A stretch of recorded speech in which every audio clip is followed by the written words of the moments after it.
नमस्कार, आप देख रहे हैं इंडिया टीवी। आपके साथ मैं हूं गौनिका अरोड़ा। इस वक्त की बड़ी खबर आपको बता दें, प्रधानमंत्री नरेंद्र मोदी अब से थोड़ी देर बाद देशवासियों से डायरेक्ट बात करने वाले हैं। मोदी थोड़ी देर में पीएम सूरज राष्ट्र पोर्टल को लॉन्च करने वाले हैं।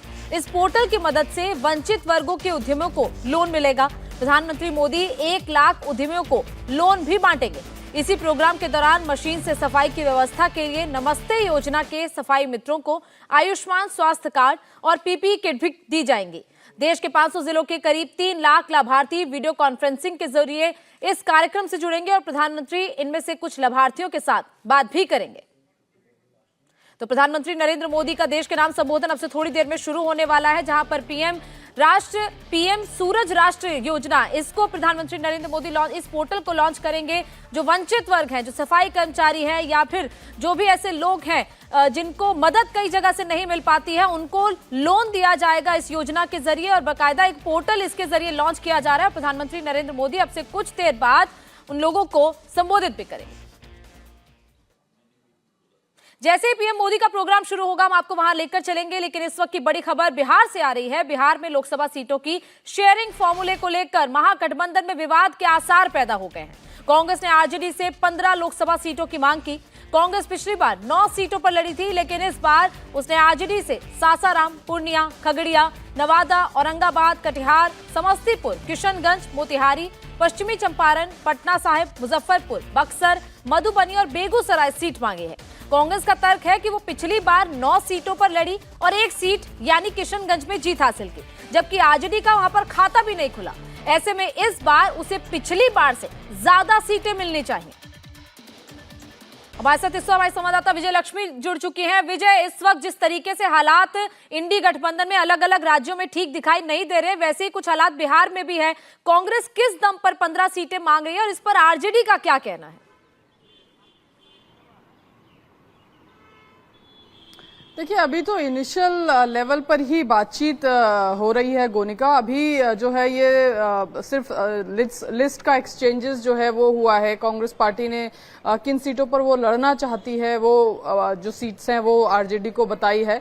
अभी एक लंबी प्रक्रिया है, यहाँ पर भी अभी बैठेंगे दोनों दल, बैठ करके बातचीत, सीट वाइज चर्चा जो है वो की जाएगी और फिर उसके बाद ही कोई फाइनल डिसीजन जो है वो होगा। पिछली बार के लोकसभा चुनाव में 9 सीटें कांग्रेस पार्टी को लड़ने को मिली थी, उसमें से 1 सीट जो है कांग्रेस पार्टी जीती थी। हालांकि आरजेडी का वहां खाता नहीं खुला था। तो इस बार भी काफी सारी सीटें हैं जिन पर कांग्रेस पार्टी अपनी दावेदारी जो है वो कर रही है, लेकिन ये सीटें कांग्रेस पार्टी को मिलती हैं लड़ने के लिए या नहीं मिलती हैं, ये तभी तय होगा जब दोनों पार्टी बैठ करके सीट वाइज जो है तमाम सीटों पर डिस्कशन करेंगी और एक किसी फॉर्मूले पर पहुंचेंगी कि हाँ, इस पार्टी को ये सीटें मिलनी चाहिए और ये सीटों पर बाकी पार्टियां जो हैं ये चुनाव लड़ेंगी।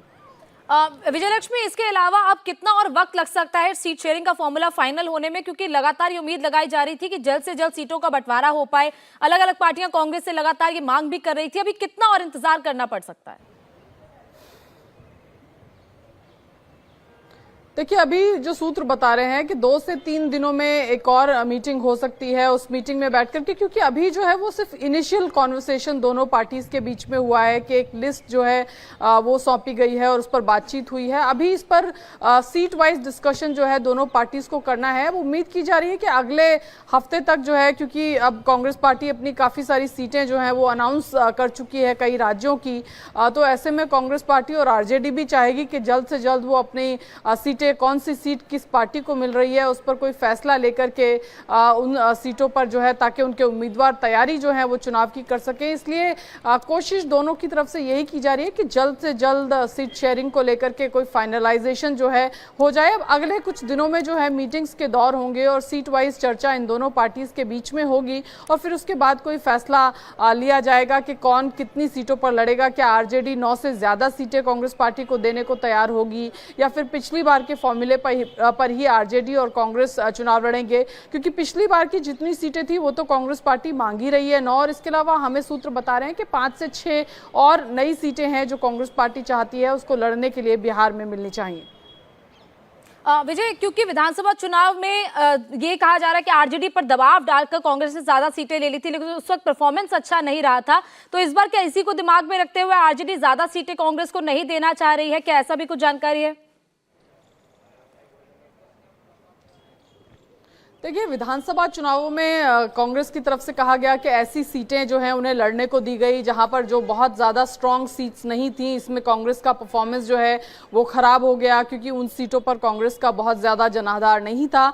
इसलिए लोकसभा चुनाव में भी कांग्रेस पार्टी मुझे लगता है उनके नेगोशिएटर जो भी होंगे वो यही कोशिश करेंगे कि ऐसी विनेबल सीट्स ही कांग्रेस पार्टी को मिलें, वो सीट ना मिल जाए जहाँ पर कांग्रेस पार्टी का जनाधार नहीं है। अब क्योंकि सीट की टैली सिर्फ बढ़ानी है या कहना है कि इतनी सीटें आपको दे दी, ये ना हो, इसके लिए कांग्रेस के जो नेता हैं वो जब आरजेडी के साथ बैठेंगे तो शायद ये बात अपने दिमाग में रखेंगे कि जो सीटें मिलें कांग्रेस पार्टी को लड़ने के लिए वो सिर्फ क्वांटिटी ना बढ़ाएं बल्कि वो ऐसी सीटें हों जहां पर कांग्रेस का जनाधार हो और कांग्रेस पार्टी जहां पर प्रबल दावेदारी अपनी रख सके। जी, बहुत बहुत शुक्रिया विजय लक्ष्मी पूरी जानकारी के लिए। बिहार में महागठबंधन के लिए सिर्फ सीट शेयरिंग की सरदर्द नहीं बना है, अजदुद्दीन ओवैसी ने भी उनकी मुश्किलें बढ़ा दी हैं। दरअसल ओवैसी की पार्टी एआईएमआईएम ने बिहार की 11 लोकसभा सीटों पर चुनाव लड़ने का फैसला किया है। ये सीटें हैं किशनगंज, कटिहार, अररिया, पूर्णिया, दरभंगा, भागलपुर, काराकाट, बक्सर, गया, मुजफ्फरपुर और उजियारपुर। एआईएमआईएम के बिहार प्रदेश अध्यक्ष अख्तरुल ईमान ने कहा कि सेकुलर वोटों का बिखराव रोकने के लिए उनकी पार्टी तो इंडिया अलायंस में जाना चाहती थी, लेकिन उन्होंने ही शामिल नहीं किया। ऐसे में उन्हें मजबूरी में इतनी सीटों पर चुनाव लड़ना पड़ रहा है। अख्तरुल ईमान खुद किशनगंज से चुनाव लड़ेंगे। 2019 में ये इकलौती सीट थी जो महागठबंधन ने जीती थी। भाई, बिहार में और राष्ट्रीय स्तर पर हम लोगों ने बड़ी कोशिश की कि सेकुलर वोटों का बिखराव नहीं हो। हम लोगों ने इंडिया गठबंधन के तहत शामिल होने का इरादा किया। हर चंद के इन लोगों ने हमारे सीने पे खंजर भी घोंपा, हमारे लोग तोड़ लिए गए, लेकिन राष्ट्र हित में, दलितों के हित में, अक़लियतों के हित में ज़रूरी है कि मैं उनका साथ देता। हम लोगों ने बड़ी कोशिश की, लेकिन अब भी ढाक के 3 पात हैं। ये सारी पार्टियां ये चाहती हैं कि दलितों और अक़लियतों का वोट लें, लेकिन इनको कहीं भी प्रतिनिधित्व में हिस्सेदारी न दें। तो ये बड़ी दुख की बात है। नतीजा ये हो रहा है कि हम लोगों का दबाव है पार्टी के तमाम तर कारकुनों का, हमारे जो वर्कर्स हैं उनका, कि साहब हम लोग इतना प्रयास करते हैं, अगर हम लोग इस तरह से विफल हो जाएं तो कैसे क्या होगा। तो हम लोगों ने 11 सीटों पर बिहार में लड़ने का फैसला किया है। 4 सीटें हमारी सीमांचल की, अररिया, पूर्णिया, कटिहार, किशनगंज। यहाँ से मैं घोषित प्रत्याशी भी हूँ। कटिहार से आदिल हसन साहब को इलेक्शन लड़ने का बड़ा दबाव था, उनका नाम पेश किया गया है। और बक्सर से, काराकट से, गया से, मुजफ्फरपुर से, उजियारपुर से, दरभंगा से और भागलपुर से हम लोग इन लगभग 10-11 स्थानों पर हम लोग इलेक्शन लड़ने की पूरी तैयारी कर रहे हैं। और हम लोगों ने जो लोग वहाँ के प्रत्याशी थे उन लोगों को हम लोगों ने हैदराबाद से रब्ता करने के लिए कहा है, और वहाँ के जो मुकामी संगठन है उन लोगों से हम लोगों ने राय लेना भी शुरू कर दिया है। और इसी खबर पर और जानकारी के लिए हमारे संवाददाता नीतीश चंद्रा हमारे साथ पटना से लाइव जुड़ चुके हैं। नीतीश, लगातार एआईएमआईएम भी लग रहा है कि अब इंडी गठबंधन का खेल खराब कर रहा है। एक तरफ वैसे ही सब कुछ ठीक नहीं लग रहा है कि चल रहा है आरजेडी और कांग्रेस के बीच में, तो ऐसे में कहां जाता दिख रहा है आपको ये चुनाव, और खासतौर पर एआईएमआईएम क्या सच में एक बड़ा डेंट पहुंचा सकती है आरजेडी और कांग्रेस को? जी हाँ, बिल्कुल एक बड़ी परेशानी हो सकती है। एआईएमआईएम ने जिस तरह से अपना विस्तार किया है, 2019 में सिर्फ 1 सीट पर लड़ी थी एमआईएम और 3 लाख वोट आए थे उनके प्रत्याशी को, लेकिन अगले ही साल जब विधानसभा चुनाव हुआ 5 सीटें सीमांचल के इलाके में एआईएमआईएम ने जीता था। हालांकि ये अलग बात है कि 4 विधायक बाद में आरजेडी ने तोड़ लिए थे, लेकिन सीमांचल के इलाके में एआईएमआईएम ने अपनी पकड़ बनाई थी। अब ये पार्टी अपना विस्तार करना चाहती है और ख़ासतौर से इससे बाहर मिथिलांचल के इलाके में कहें या फिर मध्य बिहार के इलाके में अपनी पैठ बनाना चाहती है। और 11 सीटों पर यदि एआईएमआईएम अपने उम्मीदवार उतारती है तो निश्चित रूप से जो महागठबंधन है उसके लिए एक बड़ी मुसीबत होगी, क्योंकि महागठबंधन का जो सबसे बड़ा बेस है वो एमवाई है, मुस्लिम और यादव। और यदि उस मुस्लिम वोट बैंक में सेंधमारी हो जाती है या वोटों का बंटवारा होता है तो निश्चित रूप से इसका खामियाजा महागठबंधन को उठाना पड़ेगा। और जिन सीटों के नाम आज घोषित किए गए हैं वो सभी सीटें ऐसी हैं जहां मुस्लिम वोट निर्णायक भूमिका में है या अच्छी खासी उनकी संख्या है। हालांकि सीमांचल में करीब 40% जो हैं मुस्लिम वोटर हैं, किशनगंज में तो 68% हैं, लेकिन इससे अलग जहां पर अब नए उम्मीदवार होंगे वहां भी मुस्लिम वोटरों की संख्या अच्छी खासी है। तो ऐसी स्थिति में महागठबंधन के वोटों में एक बिखराव हो सकता है और जाहिर है इससे उनकी मुश्किलें बढ़ेंगी और बीजेपी को जो है या एनडीए को कहें इसका निश्चित रूप से फायदा होगा। बिल्कुल नीतीश, आप बने रहिए हमारे साथ। तो ये साफ तौर पर है कि ओवैसी की एंट्री एक अच्छी खबर नहीं है, खासतौर पर आरजेडी और कांग्रेस के लिए बिहार के चुनाव में। अगली सियासी बड़ी खबर बिहार से ही है। भोजपुरी सिंगर और एक्टर पवन सिंह ने कहा है कि वो भी चुनाव लड़ेंगे, क्योंकि उन्होंने अपनी मां से वादा किया है कि वो चुनाव लड़ेंगे। पवन सिंह ने इसे लेकर एक ट्वीट किया, जिसमें उन्होंने लिखा कि वो अपने समाज, जनता जनार्दन और मां से किया हुआ वादा पूरा करने के लिए चुनाव को लड़ेंगे। आप सभी का आशीर्वाद और सहयोग अपेक्षित है।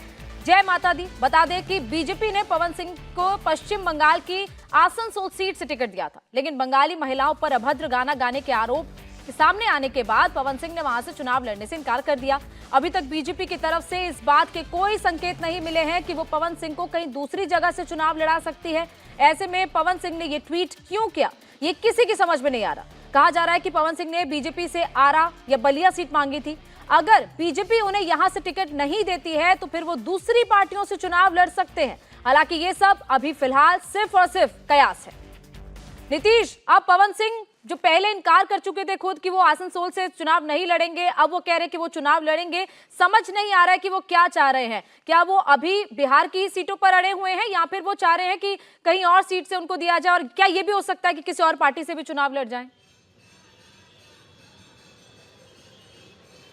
जी हाँ, मेरे पास जो जानकारी है, पवन सिंह दूसरी पार्टियों के संपर्क में भी हैं, आरजेडी के भी संपर्क में है, क्योंकि आसनसोल से जब उन्होंने इनकार किया उसके बाद बीजेपी उन्हें दूसरी सीट देने को अभी कहीं तैयार नहीं है। और पवन सिंह इस बार हर हाल में चुनाव लड़ना चाहते हैं। 2019 में भी वो लड़ना चाह रहे थे और उस समय उनको कामयाबी नहीं मिल पाई थी। हालांकि उनका कहना था कि पार्टी ने उनको भरोसा दिया था बीजेपी की तरफ से, ऐसा नहीं हुआ। लेकिन इस बार वो हर हाल पर चुनाव लड़ना चाहते हैं, चाहे दल कोई भी हो। और जब बीजेपी से बात बिगड़ी है तो निश्चित रूप से उनकी कोशिश जो है किसी दूसरे दल से टिकट लेने की है।